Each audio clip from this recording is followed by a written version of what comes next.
कौन सी अदालत इंसाफ देगा। इसलिए आज के फोरम का हमारा ये प्रोग्राम है कि हम पूरा मुशावरत करें, डिस्कशन करें कि क्या इस मुल्क का मुस्तकबिल जमहूरियत है, क्या इस मुल्क में हमारी जो हुकूक है वो प्रोटेक्टेड है, क्या जो इस मुल्क में इंसानी हुकूक की कोई हैसियत है, या इस तरह जो है ना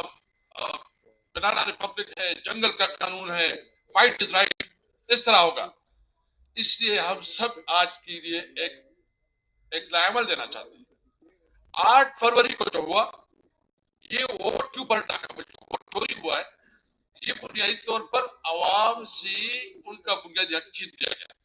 आवाम के पास एक ही इख्तियार था कि वो वोट देती थी, अपनी लीडरशिप मुंतखब करते थे, वो इख्तियार आवाम से ले लिया गया है।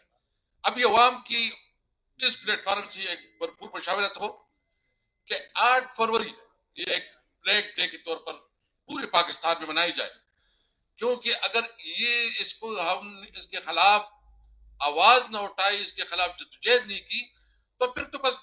ऑफिस में चंद लोग बैठ के टिकटें बांटेंगे, सीटें बांटेंगे और आवाम की कोई हैसियत नहीं होगी। इमरान खान के खिलाफ जो आज फैसला हुआ है, ये इनकी बुखराहट है, ये इनका खौफ। ये नहीं,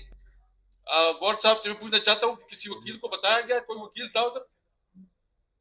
सलमान साहब, मतलब रात को अंधेरे में उसको बताया गया न उसकी फैमिली को मुलाकात करने दी गई,